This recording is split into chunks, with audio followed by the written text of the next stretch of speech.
হুম। এই হাসিনা চায়নার প্রতি ঝুঁকছে কখন জানেন? তখন।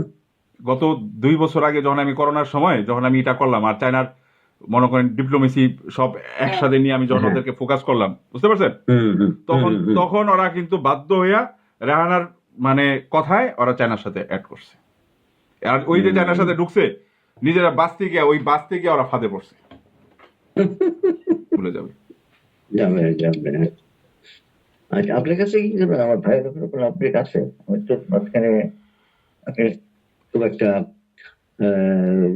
মানে রিলায়েবল সোর্স থেকে খবর পাইছিলাম যে সরকার নাকি রোজার মধ্যে এরা শুনছিলাম আর কি। এগুলো এগুলো সব ছেড়ে দিবে। হুম। হ্যাঁ। ওগুলো এগুলো। মানে আপনার ভাই সহ যারা আছে। হুম। না, আমরা তো চাচ্ছি যে তাকে সুস্থ হিসাবে আর সুস্থভাবে আমরা পাই, কিন্তু মানে এই সরকার থাকতে হবে এই বলে তো আমি সরকার মনে থাকতে করি না, না। এটা হ্যাঁ। পরবর্তীতে যখন উনি সহ আরো অনেকেই অনেকেই এখনো একটা টিম আছে, হ্যাঁ, তাদের হুম ওই হুম টিমের কাছে মনে করেন সুরক্ষিত অবস্থায় সবাই আছে, কিন্তু hmm that is called blackmailing. Blackmailing এটা যেমন আপনার বিএনপির আপনার চেয়ারপারসনকে যেভাবে অবরুদ্ধ করা আছে, এটা হলো উনি একটা সাবেক হুম প্রধানমন্ত্রী দেখে মনে করেন তাকে এই অবস্থায় রাখছে, তাকে তো আর হুম গুম করতে পারবে না। হুম। হুম হুম। তাকে তো কোনো আপনার থার্ড সিকিউর প্লেসে ওইভাবে আটকে রাখতে পারবে না। না। হুম। কারণ এখানে হুম জবাবদিহিতার বিষয় আছে, ইন্টারন্যাশনাল প্রেক্ষাপট আছে।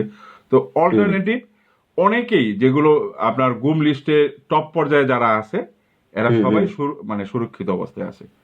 হুম হুম হুম। কারণ না, আমি শুধু এরা, একখান থেকে না, আমি সেভারেল সোর্স থেকে একই একই ধরনের ইয়া পাইছি।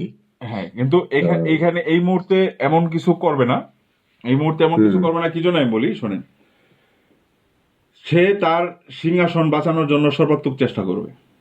হুম হুম। তো এই মুহূর্তে যদি তাদেরকে ছেড়ে দেয়, ছেড়ে দিলে হুম মানে এতদিন তাহলে কোথায় ছিল, এগুলো সব হুম। ফ্লাশ হয়ে যাবে আউট। অবশ্যই। না, হ্যাঁ। আমার আমার ধারণা ছিল যে ওদেরকে দিয়ে ওই যে যাদেরকে ধরছে, হুম। ওই তাদের সাথে রিলেটেড যে সমস্ত দল আছে তাদের সাথে কোনো এগুলো কোনো বার্গেন করবে অথবা। এগুলো সব আন্ডারে আছে, এটুকু মনে রাখেন আপনি। হুম যারা আছে, হ্যাঁ, আপনার হুম। ভাই সহ যারা আছে সব আন্ডারে আছে। হাসিনার ওই হাতে এই কিছুই নেই। ওদের থেকে মুক্ত করতে হবে বাংলাদেশকে। হ্যাঁ, ওদের না, না, না, ওদের থেকে না।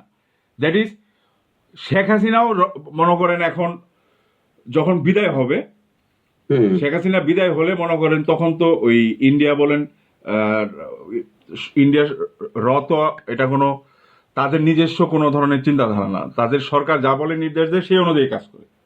হুম। হুম তো হুম। তখন যখন আপনার হাসিনা বিদায় হবে, তখন অটোমেটিক পরবর্তীতে ওই প্রতিবেশী যত দেশ আছে সবাই কিন্তু আমাদের সাথে, অথবা যারা আসবে ক্ষমতায় তাদের সাথে কিন্তু টাইড আপ থাকবে নাকি।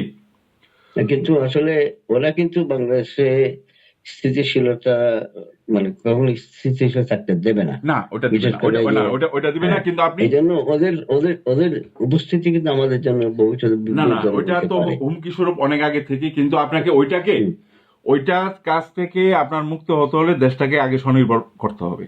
হুম। হ্যাঁ যদি আপনি স্বনির্ভর ছাড়া এখন এই মুহূর্তে যদি আপনি সব চেকপোস্ট ক্লোজ করে দেন, আপনার আগামী হ্যাঁ। 1 মাসও তো দেশ চলতে পারবে না। না না, আমি এই চেকপোস্ট ক্লোজ পদ্মা করার সেতু, কথা বলছি না আমি। যাদের হওয়াতে সবচেয়ে হ্যাঁ হ্যাঁ। সবচেয়ে বেনিফিশিয়ারি কে হয়েছে? ভারত হয়েছে। ইন্ডিয়া। হ্যাঁ, অবশ্যই। হ্যাঁ, এখন 1 টাকা দিয়ে আপনার অনেক গাড়ি ঢুকবে। হ্যাঁ। ট্যাক্স ছাড়া আপনার মালপত্র যেগুলো আছে জিনিসপত্র সব ঢুকতেছে হ্যাঁ, বাংলাদেশের। ওরা তো করছে তো এগ্রিকালচার করছে সেক্টর তো ওদের জন্যই। ধ্বংস করে দিয়েছে শেখ হাসিনা কিসের কারণে? এই ভারত থেকে এগুলো হুম। আমদানি করবে সেই জন্যই তো।